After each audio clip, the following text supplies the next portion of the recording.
ಸ್ನೇಹಿತರೆ, ನಮ್ಮ ಚಾನಲ್ಗೆ ಸ್ವಾಗತ.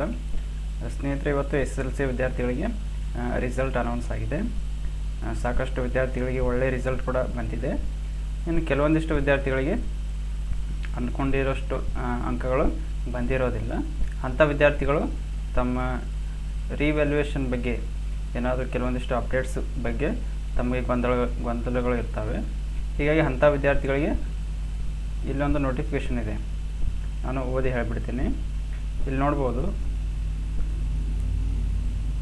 ಇಲ್ಲಿದೆ ನೋಡಿ. SSLC ಪರೀಕ್ಷೆ 2026 ಪರೀಕ್ಷೆ 1ರ ಫಲಿತಾಂಶ ಪ್ರಕಟಣೆ. ಉತ್ತರ ಪತ್ರಿಕೆಗಳ ಸ್ಕ್ಯಾಮ್ ಪ್ರತಿ ಮರು ಎಣಿಕೆ ಮರು ಮೌಲ್ಯಮಾಪನಕ್ಕಾಗಿ ಅರ್ಜಿ ಸಲ್ಲಿಸಲು ಬಗ್ಗೆ ಸುತ್ತೋಲೆ ಅಂತಿದೆ. ಇದ್ರ ಮೇಲೆ ಕ್ಲಿಕ್ ಮಾಡಿದ್ರೆ ಏನಾಗುತ್ತೆ ಅಂತ ಹೇಳಿದ್ರೆ, ಒಂದು ನೋಟಿಫಿಕೇಷನ್ ನಿಮಗೆ ಡೌನ್ಲೋಡ್ ಆಗುತ್ತೆ. ಇಲ್ಲಿ ಏನು ಹೇಳಿದ್ದಾರೆ ಅಂತ ಹೇಳಿದ್ರೆ, SSLC ಪರೀಕ್ಷೆ 1ರ ಫಲಿತಾಂಶ ಹಾಗೂ ಫಲಿತಾಂಶ ಪಟ್ಟಿ ಪರಿಶೀಲನೆ ಕುರಿತು ಅಂತ ಇದೆ. ಇಲ್ಲಿ ನಾನು ನಿಮಗೆ ಡೈರೆಕ್ಟಾಗಿ ಡೇಟ್ ಬಗ್ಗೆ ಓದಿ ಹೇಳಿಬಿಡ್ತೀನಿ. ನೋಡ್ಬೋದು, ಇಲ್ಲಿ ಉತ್ತರ ಪತ್ರಿಕೆಗಳ ಸ್ಕ್ಯಾನ್ ಪ್ರತಿಯನ್ನು ಪಡೆಯಲು ಅರ್ಜಿ ಸಲ್ಲಿಸಲು ನಿಗದಿಪಡಿಸಿದ ದಿನಾಂಕ. ಅಂದರೆ ರಿವ್ಯಾಲ್ಯೂಯೇಷನ್ ಏನಾದರೂ ಹಾಕಬೇಕು ಅಂತ ಹೇಳಿದ್ರೆ ಮೊದಲು ಏನು ಮಾಡಬೇಕಾಗತ್ತೆ, ಉತ್ತರ ಪತ್ರಿಕೆಗಳ ಸ್ಕ್ಯಾನ್ ಪ್ರತಿಯನ್ನು ತರಿಸ್ಬೇಕಾಗತ್ತೆ. ಅಂದರೆ ಜೆರಾಕ್ಸ್ ಪ್ರತಿಯನ್ನು ತರಿಸಿಬಿಟ್ಟು ಅದು ನಿಮ್ಮ ಶಿಕ್ಷಕರ ಜೊತೆ ಅದನ್ನು ಅವಲೋಕನ ಮಾಡಿ ಮಾರ್ಕ್ಸ್ ಬರುತ್ತೆ ಅನ್ನುವಂಥ ಕಾನ್ಫಿಡೆನ್ಸ್ ನಿಮಗಿದ್ರೆ ನೀವು ರಿವ್ಯಾಲ್ಯೂಯೇಷನ್ ಹಾಕಬೇಕಾಗುತ್ತೆ. ಆ ಥರ ಮೊದಲು ನೀವು ಡೈರೆಕ್ಟಾಗಿ ರಿವ್ಯಾಲ್ಯೂಯೇಷನ್ ಹಾಕ್ಲಿಕ್ಕೆ ಬರೋಲ್ಲ, ಮೊದಲು ಸ್ಕ್ಯಾನ್ ಕಾಪಿ ತರಿಸ್ಬೇಕಾಗುತ್ತೆ. ಆ ಸ್ಕ್ಯಾನ್ ಕಾಪಿ ತರಿಸ್ಬೇಕು ಅಂತ ಹೇಳಿದ್ರೆ ನಿಗದಿಪಡಿಸಿದ ದಿನಾಂಕ ನೋಡ್ಬೋದು, 23/4/26ರಿಂದ 26/4/2026ರವರೆಗೆ ಆನ್ಲೈನಲ್ಲಿ ಅಪ್ಲಿಕೇಶನ್ ಹಾಕಲಿಕ್ಕೆ ಡೇಟ್ ಕೊಟ್ಟಿದ್ದಾರೆ. ನೆಕ್ಸ್ಟ್ ನೋಡ್ಬೋದು, ದಂಡ ₹100. ಈ ಡೇಟ್ ಏನಾದರೂ ಕ್ರಾಸ್ ಆದರೆ ಒಂದು 2 ದಿನ ಮುಂದೆ 27-28ನೇ ತಾರೀಕು ತನಕ ಡೇಟ್ವರೆಗೂ ಇರುತ್ತೆ. ಅದು 100 ಅಂತ ಏನಾದರೂ ಪ್ರತಿದಿನ ದಂಡ ಶುಲ್ಕ ನೀವು ಕಟ್ಟಬೇಕಾಗತ್ತೆ. ಮತ್ತು ನೋಡ್ಬೋದು, ಪೇಮೆಂಟ್ ಮಾಡಲಿಕ್ಕೆ ಅಪ್ಲಿಕೇಶನ್ ಹಾಕಿದ್ಮೇಲೆ ಪೇಮೆಂಟ್ ಮಾಡಲಿಕ್ಕೆ ನಿಮಗೆ ಆನ್ಲೈನ್ ಪೇಮೆಂಟ್ ಮಾಡಬೇಕಾಗತ್ತೆ. ಕ್ರೆಡಿಟ್ ಕಾರ್ಡ್ ಅಥವಾ ಡೆಬಿಟ್ ಕಾರ್ಡ್ ಮೂಲಕ ಪೇಮೆಂಟ್ ಮಾಡಿ. ಅದಕ್ಕೆ ನೋಡ್ಬೋದು 27/4/26ರಿಂದ 29/4/26ರವರೆಗೆ ಅವಕಾಶ ಇರುತ್ತೆ. ಇಲ್ಲಿ ನೋಡ್ಬೋದು, ಉತ್ತರ ಪತ್ರಿಕೆಗಳ ಮರು ಎಣಿಕೆ ಮತ್ತು ಮರು ಮೌಲ್ಯಮಾಪನಕ್ಕೆ ಅರ್ಜಿ ಸಲ್ಲಿಸಲು ನಿಗದಿಪಡಿಸಿದ ದಿನಾಂಕ. ಇದು ಸ್ಕ್ಯಾನ್ ಕಾಪಿ ತರಿಸಿದ ಮೇಲೆ ನಿಮಗೆ ಮಾರ್ಕ್ಸ್ ಬರುತ್ತೆ ಅಂತೇಳಿ ಒಂದು ಕಾನ್ಫಿಡೆನ್ಸ್ ಇದ್ದರೆ ನೀವೇನು ಮಾಡ್ಬೋದು, ರಿವ್ಯಾಲ್ಯೂಯೇಷನ್ ಹಾಕ್ಬೋದು. ಆ ರಿವ್ಯಾಲ್ಯೂಯೇಷನ್ ಆಗಲಿಕ್ಕೆ ಡೇಟ್ ಬಂದುಬಿಟ್ಟು 28/4/26ರಿಂದ 4/5/26ರವರೆಗೆ ಅವಕಾಶ ಇರುತ್ತೆ ಸ್ನೇಹಿತರೆ. ಅದು ಆನ್ಲೈನಲ್ಲಿ ನೀವು ಅಪ್ಲಿಕೇಶನ್ ಹಾಕಬೇಕಾಗತ್ತೆ.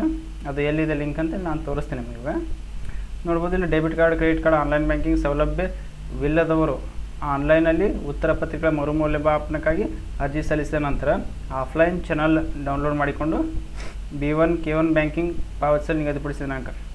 ಅಂದರೆ ಚಾನಲ್ ಡೌನ್ಲೋಡ್ ಮಾಡಿ ಕೂಡ ನೀವು ಪೇಮೆಂಟ್ ಮಾಡಬೇಕು ಅನ್ನುವಂಥವ್ರು, ಅಂದರೆ ಆನ್ಲೈನ್ ಸೌಲಭ್ಯ ಇಲ್ಲದೆ ಇರುವಂಥವ್ರು ಚಾನಲ್ ತುಂಬಲಿಕ್ಕೆ ಡೇಟ್ ಬಂದು 28/4/26ರಿಂದ 5/5/26ರವರೆಗೆ ನಿಮಗೆ ಅವಕಾಶ ಇರುತ್ತೆ. ಇಲ್ಲಿ ನೋಡ್ಬೋದು, ಯಾವುದೇ ಈಗ ಇಲ್ಲಿ ಕೊಟ್ಬಿಟ್ಟಿದ್ದಾರೆ, ಮರು ಎಣಿಕೆಯಾಗಿ ಭೌತಿಕವಾಗಿ ಅರ್ಜಿಗಳನ್ನು ಸ್ವೀಕರಿಸಲು ಅಂತ ಹೇಳಿದ್ದಾರೆ. ಮತ್ತು ಮರು ಎಣಿಕೆ ಬಯಸುವ ಅಭ್ಯರ್ಥಿಗಳು ಆನ್ಲೈನ್ ಮುಖಾಂತರ ಅರ್ಜಿ ಸಲ್ಲಿಸಬೇಕಾಗುತ್ತದೆ.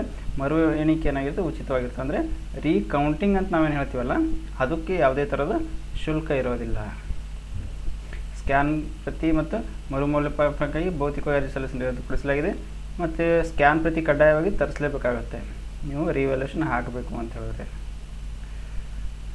ಮತ್ತು ನೋಡ್ಬೋದು, ಇಲ್ಲಿ ಶುಲ್ಕದ ಬಗ್ಗೆ ಒಂದಿಷ್ಟು ಮಾಹಿತಿ ತೊಗೋಬೇಕು ಅಂತ ಹೇಳಿದ್ರೆ, ನಿಮ್ಗೆ ಗೊತ್ತಾಗಬೇಕು ಅಂತ ಹೇಳಿದ್ರೆ ಇಲ್ಲಿದೆ ನೋಡಿ.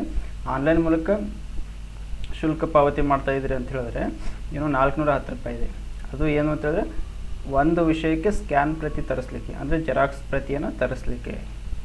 ಇನ್ನು ರಿವ್ಯಾಲ್ಯೂಯೇಷನ್ ಹಾಕಲಿಕ್ಕೆ ಅದೇನಾದರೂ ನಿಮ್ಮ ಮಾರ್ಕ್ಸ್ ಬರುತ್ತೆ ಅಂತ ಅನಿಸಿದ್ರೆ ರಿವ್ಯಾಲ್ಯೂಯೇಷನ್ ಹಾಕಬೇಕಾಗುತ್ತೆ. ನೆಕ್ಸ್ಟು ಅದಕ್ಕೆ ₹810 ಇದೆ ನೋಡಿ. ಈ ಥರ ನೀವು ಏನಿದೆ ಸ್ಕ್ಯಾನ್ ಕಾಪಿ ತರಿಸ್ಲಿಕ್ಕೆ 410. ಕೆಲವೊಂದಿಷ್ಟು ವೇರಿಯೇಷನ್ ಆಗ್ತಿರುತ್ತೆ. 420 ಆಫ್ಲೈನ್ ಮೂಲಕ ತುಂಬಿದ್ರೆ, ನೀವು ಚಾನಲ್ ಮೂಲಕ ತುಂಬಿದ್ರೆ ಒಂದು ₹10 ಅನ್ನೋದು ವೇರಿಯೇಷನ್ ಇರುತ್ತೆ. ಅದನ್ನು ಬಿಟ್ಟರೆ ಮತ್ತೇನಿಲ್ಲ, ಎಲ್ಲ ಸೇಮ್ ಇರುತ್ತೆ. ಆನ್ಲೈನ್ ಮೂಲಕನೇ ಪೇಮೆಂಟ್ ಮಾಡೋದು ಬೆಟ್ರ್ ಅಂಥೇಳಿ ನನಗನ್ಸುತ್ತೆ. ಸ್ಕ್ಯಾನ್ ಪ್ರತಿಗಾಗಿ ಅರ್ಜಿ ಸಲ್ಲಿಸಿದ ವಿದ್ಯಾರ್ಥಿಗಳ ಉತ್ತರ ಪತ್ರಿಕೆಗಳನ್ನು ಸ್ಕ್ಯಾನ್ ಮಾಡಿ ಮಂಡಳಿಯ ಜಾಲತಾಣದಲ್ಲಿ ಅಪ್ಲೋಡ್ ಮಾಡಲಾಗುವುದು.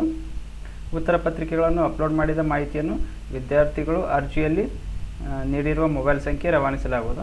ಸದರಿ ಮಾಹಿತಿ ಸ್ವೀಕೃತವಾದ ನಂತರ ವಿದ್ಯಾರ್ಥಿಗಳು ಉತ್ತರ ಪತ್ರಿಕೆಯನ್ನು ಮಂಡಳಿ ಜಾಲತಾಣದಲ್ಲಿ ಡೌನ್ಲೋಡ್ ಮಾಡಿಕೊಳ್ಬೋದಾಗಿದೆ. ಅಂದರೆ ನೀವು ಸ್ಕ್ಯಾನ್ ಪ್ರತಿಗಾಗಿ ಅಪ್ಲಿಕೇಶನ್ ಹಾಕಿದ್ಮೇಲೆ ಅವ್ರೇನು ಮಾಡ್ತಾರೆ, ಮಂಡಳಿ ಜಾಲತಾಣದಲ್ಲಿ ನಿಮ್ಮ ಸ್ಕ್ಯಾನ್ ಪ್ರತಿಯನ್ನು ಅಪ್ಲೋಡ್ ಮಾಡ್ತಾರೆ. ಆಮೇಲೆ ನಿಮಗೆ ಒಂದು ಮೆಸೇಜನ್ನು ಕಳಿಸ್ತಾರೆ. ಅವ್ರು ನೀವು ಯಾವ ಮೊಬೈಲ್ ನಂಬರನ್ನು ಅಲ್ಲಿ ಎಂಟ್ರಿ ಮಾಡಿರ್ತೀರಲ್ಲ ಆ ನಂಬರಿಗೆ ಮೆಸೇಜ್ ಕಳಿಸ್ತಾರೆ. ಆವಾಗ ಮೆಸೇಜ್ ಬಂದ ತಕ್ಷಣ ನೀವೇನು ಮಾಡ್ಬೋದು, ಆ ವೆಬ್ಸೈಟಿಗೆ ಹೋಗಿಬಿಟ್ಟು ನೀವೇನು ಮಾಡ್ಬೋದು, ನಿಮ್ಮ ಸ್ಕ್ಯಾನ್ ಪ್ರತಿಯನ್ನು ನೀವು ಚೆಕ್ ಮಾಡ್ಕೋಬೋದು. ಅದು ಯಾವ ಥರ ಅಂತ ಹೇಳಿದ್ರೆ ನಾನು ತೋರಿಸ್ತೀನಿ ನಿಮಗೆ. ಇಲ್ಲಿದೆ ನೋಡಿ. ಮೊದಲು ನೀವು ಈ ಥರ ಇದು ಆಫೀಸಿಯಲ್ ವೆಬ್ಸೈಟ್ ಆಗಿರುತ್ತೆ, ಕರ್ನಾಟಕ ಶಾಲಾ ಪರೀಕ್ಷೆ ಮತ್ತು ಮೌಲ್ಯ ನಿರ್ಣಯ ಮಂಡಳಿ. ಈ ವೆಬ್ಸೈಟಿಗೆ ನೀವು ಬರಬೇಕು. ಮೊದಲು ಬಂದ ತಕ್ಷಣ ಇಲ್ಲಿ ಮತ್ತಷ್ಟು ಓದಿ ಅಂತ ಇದೆಯಲ್ಲ, ರೀಡ್ ಮೋರ್ ಮೇಲೆ ಕ್ಲಿಕ್ ಮಾಡಬೇಕು. ಕ್ಲಿಕ್ ಮಾಡಿದ ತಕ್ಷಣ ನಾನು ಜೂಮ್ ಮಾಡಿ ತೋರಿಸ್ತೀನಿ ನಿಮಗೆ. ಇಲ್ಲಿದೆ ನೋಡಿ, SLC ಪರೀಕ್ಷೆ ಒಂದು ಫಲಿತಾಂಶಕ್ಕೆ ಇಲ್ಲಿ ಕ್ಲಿಕ್ ಮಾಡುತ್ತೆ. ಇಲ್ಲಿ SLC ಪರೀಕ್ಷೆ 1 ಉತ್ತರ ಪತ್ರಿಕೆ ಸ್ಕ್ಯಾನ್ ಮರುವಣಿಕೆ ಮನಮಾಪನೆ ಡೌನ್ಲೋಡ್ ಮಾಡಿಕೊಳ್ಳಿ. ಇಲ್ಲಿ ಕ್ಲಿಕ್ ಮಾಡಿ ಅಂತ ಇದೆ ನೋಡಿ, ಅರ್ಜಿ ಸಲ್ಲಿಸಲಿಕ್ಕೆ ಮತ್ತು ಅಥವಾ ಡೌನ್ಲೋಡ್ ಮಾಡ್ಕೊಳ್ಳಿಕ್ಕೆ. ಇಲ್ಲಿ ಇದ್ರ ಮೇಲೆ ಈ ಥರ ಕ್ಲಿಕ್ ಮಾಡಬೇಕು.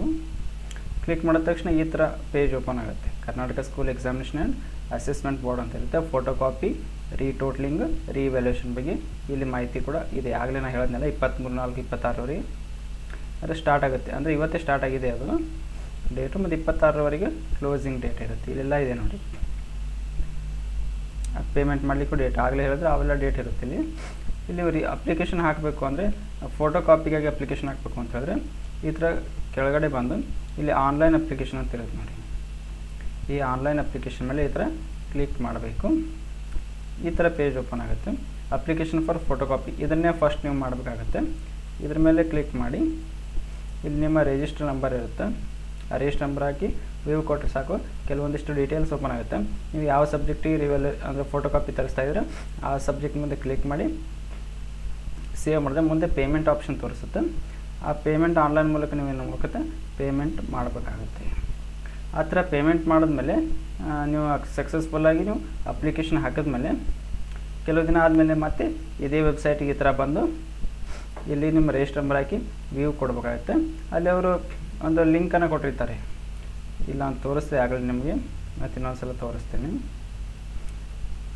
ಇದೇ ವೆಬ್ಸೈಟಿಗೆ ಬಂದುಬಿಟ್ಟು ನೀವೇನು ಮಾಡಿ ಒಂದು ನಿಮಿಷ, ಇಲ್ಲಿ ಆನ್ಲೈನ್ ಅಪ್ಲಿಕೇಶನ್ ಹೋಗಿ ಇಲ್ಲಿದೆ ನೋಡಿ, click here to download photo copy ಅಂತ ಇರುತ್ತಲ್ಲ, ಇದ್ರ ಮೇಲೆ ಕ್ಲಿಕ್ ಮಾಡಿದ್ರೆ ನೀವು ಫೋಟೋ ಕಾಪಿ ಡೌನ್ಲೋಡ್ ಆಗುತ್ತೆ. ಇಲ್ಲಿ ಮತ್ತೆ ರಿಜಿಸ್ಟರ್ ನಂಬರ್ ಎಲ್ಲ ಕೇಳುತ್ತದು, ಅಪ್ಲಿಕೇಶನ್ ನಂಬರು ಇರುತ್ತೆ, ಮತ್ತು ರಿಜಿಸ್ಟರ್ ನಂಬರು, ಮತ್ತು ಸಬ್ಜೆಕ್ಟ್ ಯಾವ ಸಬ್ಜೆಕ್ಟಿಗೆ ನೀವು ರಿವ್ಯಾಲ್ಯೂಷನ್ ಹಾಕಿ ಸಬ್ಜೆಕ್ಟ್ ಹಾಕಿ ಕ್ಯಾಪ್ಚಾ ಹಾಕಿ ಜನರೇಟ್ OTP ಕೊಟ್ಟರೆ ಇಲ್ಲಿ ನೀವೇನು ಮಾಡ್ಬೋದು, ಫೋಟೋ ಕಾಪಿಯನ್ನು ಡೌನ್ಲೋಡ್ ಮಾಡ್ಕೋಬೋದು. ಒಂದು ಮತ್ತೆ ಅಲ್ಲಿ ಏನಿದೆ ಅಂತ ಹೇಳಿದ್ರೆ click here to know the status of application. ನೀವು ಅಪ್ಲಿಕೇಶನಾಗಿ ಸ್ಟೇಟಸ್ ಎಲ್ಲ ಸಕ್ಸಸ್ ಇದೆಯೋ ಇಲ್ಲ ಅಂತೇಳಿ ಒಂದ್ಸಲ ಇದ್ರ ಮೇಲೆ ಕ್ಲಿಕ್ ಮಾಡಿ ನೀವು ಚೆಕ್ ಮಾಡ್ಕೋಬೋದು, ಎಲ್ಲ ಪೇಮೆಂಟ್ ಅದು ಕರೆಕ್ಟ್ ಆಗಿದೆ ಇಲ್ಲ ಅಂತೇಳಿ. ಈ ಥರ ನೀವು ರಿವ್ಯಾಲ್ಯೂಷನ್ನ ಹಾಕಬೇಕಾಗತ್ತೆ.